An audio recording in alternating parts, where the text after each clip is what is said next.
Alright y'all, so this week we're going to make some more easy and delicious meals. We're going to make some depression style meals this week. They're going to be so good. A few of my favorites. We are going to be making a breakfast, a dinner, and a dessert. We're going to start off with breakfast, and we're going to start off with making some potatoes. So I've just got a few potatoes in here, roughly chopped. Their peel is on, but you can peel them if you want to. And I'm just going to let these boil until they get soft, but not mushy, and then we're going to drain them. And in my skillet over here, I'm going to chop up some bacon and get it cooking. In this skillet over here, chop up some onions, and then I will meet you right back here and we'll get everything going. Alright you guys, I've got 6 eggs here, and I'm going to add a 1/4 cup of whole milk, and we're just going to whisk this together until everything is nice and combined. And then I'm just going to set this to the side. My potatoes are almost done. I'm going to go ahead and start on the bacon so it can start cooking up. Alright, so I'm going to go ahead and turn my heat on to about medium-low. I'm going to grab a spoon, and I've got some bacon here that I've just got chopped up. This is a moderately cool pan. We're going to render some of this bacon fat off, so I want it to go into a slightly cool pan. You can add as much or as little bacon as you want. This is about 6 slices of bacon. If you want more, you can certainly add more. And I'm just going to let this cook up until it is nice and crisp. If you don't like crispy bacon, you can remove it a little bit sooner. And I'm going to let my potatoes finish up, get those drained, and then I'll meet you right back here and we'll get this finished up. Alright, so this bacon is nice and crisp. I'm going to remove it and put it on a paper towel lined plate. I'm going to keep the grease or the bacon fat in the pan because we are going to use that to cook up our potatoes. Which my potatoes are done, and I've got them drained and ready to go. Just one little last piece of bacon out. I've got 1 onion diced.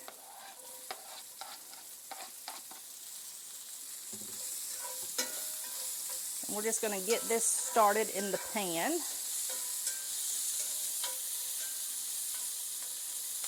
Break them up just a little bit. Turn my heat down just slightly. And I've got my potatoes here, and they are drained, ready to go. I'm just going to add them right in there. Spread them out a little bit.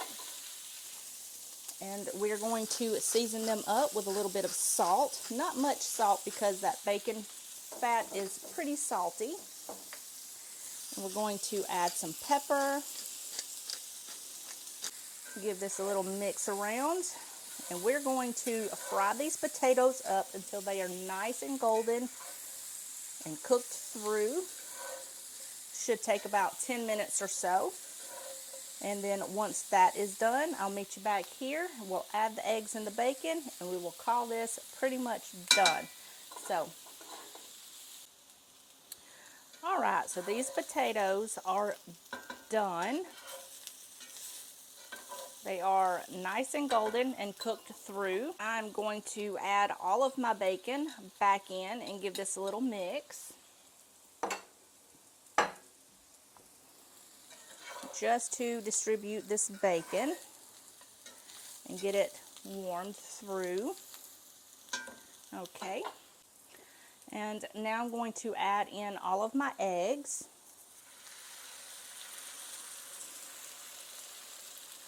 Now we're just going to scramble this up and let this cook. And these eggs are going to coat all of these potatoes, and it's going to be delicious. And at the end of this, if you have some cheese, you can add some cheese. Just be sure to check the seasoning before you serve it. Make sure it doesn't need any more salt or pepper. Alright, so I'm going to go ahead and cut my heat off since this is a cast iron pan. I don't want to overcook the eggs. And then this is pretty much done. You can serve this however you want. You can make some biscuits to go with this and serve it with some biscuits and jam. You can serve it as is. If you like ketchup on your eggs, you can throw some ketchup on there. However you want to do this, you go right ahead. But this is pretty much done. Now, if you don't want to use bacon, you can crumble up some sausage instead, and it will be just as delicious.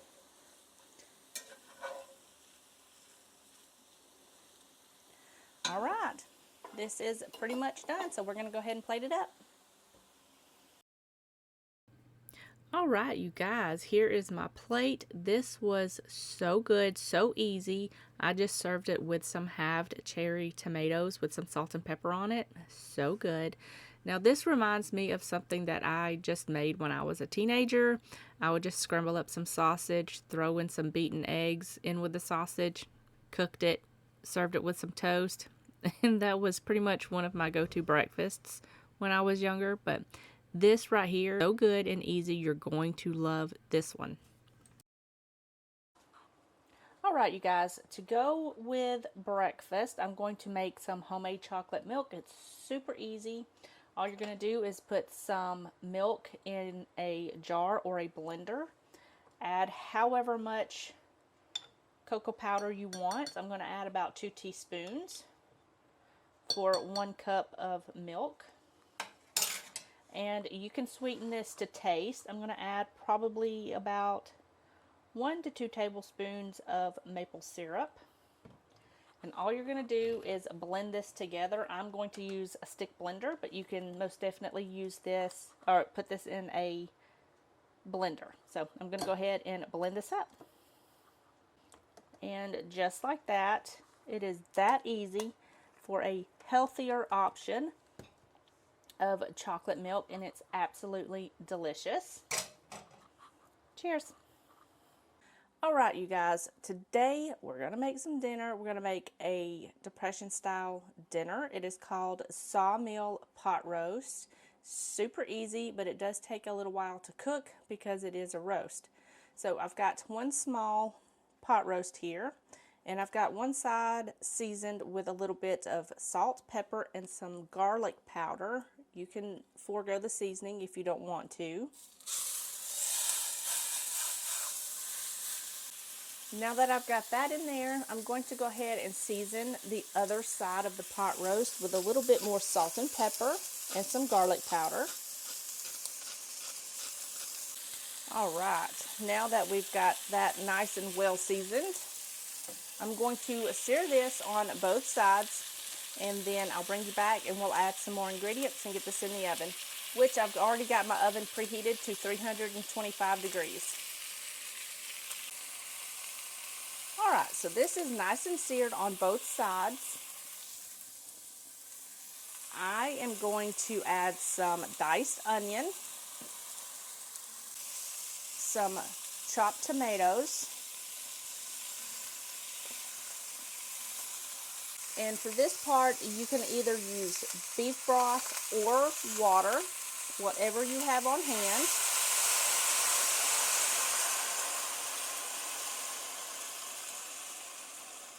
And I've just added about 2 cups. I'm going to cut my heat off, and I'm going to spread these tomatoes around a little bit better. There we go. And I'm going to put the lid on, and I'm going to put this in the oven at 325 between 3 to 4 hours. You can do 2 to 3 hours. It just depends on how big your roast is. So come in at around 2 hours and check to see if the roast is as tender as you want it. If not, put it back in the oven and let it cook. But if you don't have time for this style, you can always put this in a crock pot. They did have crock pots during the Depression, although not very many houses or families had them. So just be mindful of that. But if you have a crock pot and you don't have time, put it in the crock pot. Let it cook for 8 to 10 hours while you're at work, doing yard work, whatever it is, and it will work just fine. So I'm going to go ahead and put this in the oven, and I'll see you back here in just a little bit. Before this gets done, I'm going to make some rice and some vegetables to go with this, and then I'll show you everything when it gets done. Alright, you guys, so this cooked for about 3 hours, and the roast is nice and tender. I just removed it from the pot, shredded it up, added a little bit of flour to some water, about 1/4 cup, and about 2 tablespoons of flour, and then just mix that in with the beef drippings and let that cook until it thickened up. And this is done. I've got my rice on cooking. I'm fixing to make some carrots to go along with this. I'm just going to put the lid back on this, and it'll stay warm until dinner, and then I'll show you my plate. Alright, you guys, here is my plate. I just served the pot roast with the rice and some brown sugar carrots. They did have brown sugar back during the Depression, which was very scarce, but somewhat affordable. So if you don't want to add brown sugar to the carrots, you can skip that. Clean them up with some salt and pepper, which is super easy. And this pot roast was absolutely delicious. I highly recommend this pot roast. So good. I will leave all of the links down in the description box below for you guys if I can find them. If not, I will leave something similar for you guys down in the description box. Alright, are you ready to make a delicious Depression style treat? This was a treat back then. They didn't always have enough to buy ingredients like sugar or anything like that, so they would save up and then treat themselves when the money allowed. So today we're going to be making a lemon meringue pie. This was a very popular treat back in the Depression, as well as chocolate cakes or chocolate chip cookies. But we're going to make lemon meringue pie today. I have been waiting for this all week. So let's get started. In here, I've got 1.5 cups of flour, and to that we're going to add 1/2 teaspoon of baking powder,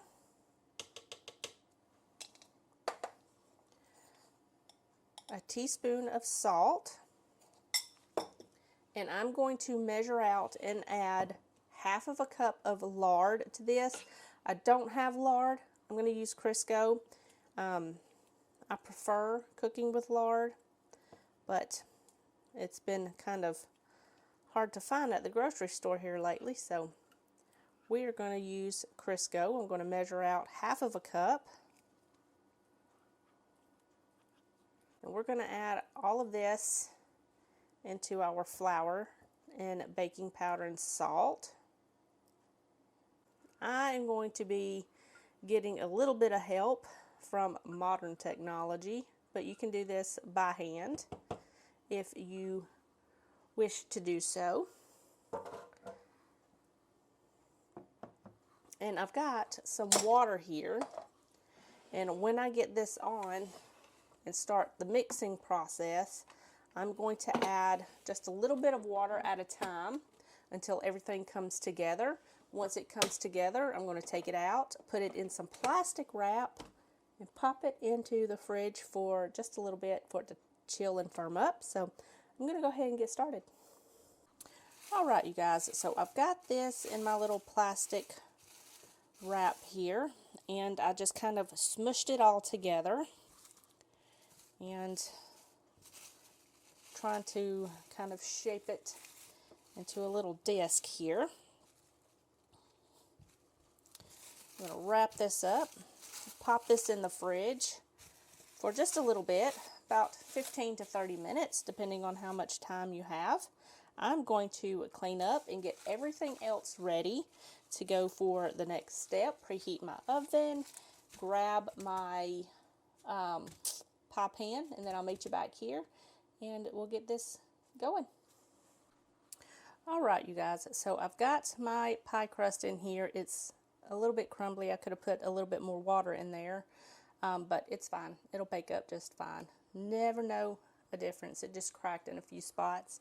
But I went ahead and got that in here and just poked a few holes in here. And this is ready to go in the oven. I'm going to put this in the oven 10 to 12, maybe 15 minutes. Just depends on how long it takes for this to get cooked through and browned on the edges. So I'm going to go ahead and do that, and we'll get started on the lemon filling. So let's get going. All right, so I've got my little saucepan here. I've got a cup of water in here. I'm going to add a cup of sugar. In here, I've got the juice of 1 lemon and the zest of 1 lemon, so I'm going to add that in here. And I've got half of a cup of water with a heavy rounded tablespoon of cornstarch, so I'm going to add that in here.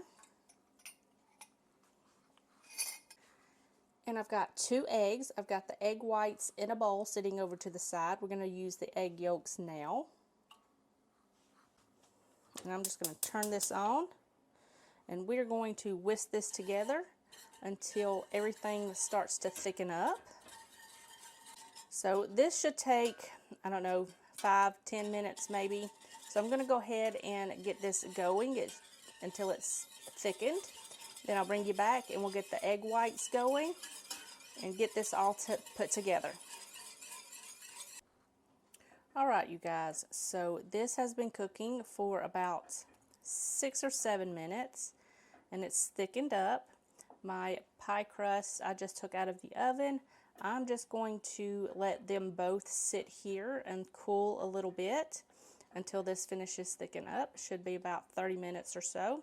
In the meantime, we're going to start on the egg white mixture. Alright, you guys, so here is my lemon curd. I'm just going to pour this entire thing into my pie shell. It's not completely cool. We will have to put this back in the oven to cook the egg whites. So it doesn't have to be completely cold. It will finish up thickening later. So I'm just going to leave this here, and we're going to go ahead and work on the egg white mixture. Get those on the top and this in the oven. Alright, you guys, so I've got my 2 egg whites here, and I'm going to add a 1/4 teaspoon of cream of tartar. And this is just going to help stabilize the eggs. And we're going to fluff these up until they get nice and foamy. Alright, the egg whites are nice and frothy. I've got 3 tablespoons of sugar here. I'm going to slowly add this in while the mixer is running until they get nice and stiff peaks. And then I will add some vanilla. So let's go ahead and do that.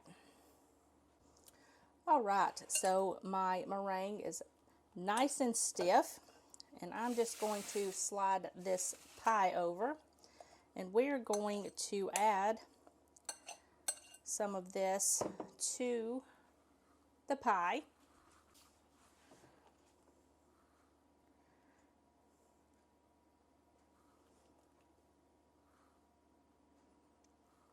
And now all we're going to do is spread this out. Make some nice little swoops and zhuzhes in there. Now you can double the recipe to make it a thicker pie, but I'm going to just do it as is. Make sure it's all spread out to the edges here.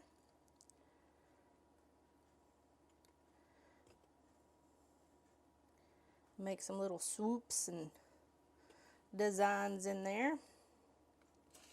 Okay, and I'm going to put this in the oven at 350 degrees for about 12 to 15 minutes just to get the top cooked through and some little color to it. And then I'll show you everything when it gets done. When we take this out of the oven, I'm going to let it cool completely. It should take 2 to 3 hours, but I'll show you what it looks like when it gets done. Alright, you guys, this pie was so good, a little bit watery than what I expected, but it was still absolutely delicious. Now, this pie was gone before I could even get a video of the inside of the pie for you guys, but it was so good. Once I baked it in the oven, I just took my little kitchen blowtorch and kind of caramelized the crust a little bit, but you can do that with the broiler on your stove. But this was so delicious. You're gonna love it. But that is going to be it for this video. I hope you guys enjoyed it. If you did, give me a thumbs up, leave me a comment in the comment section down below, and I will see you guys in the next one. Bye, y'all.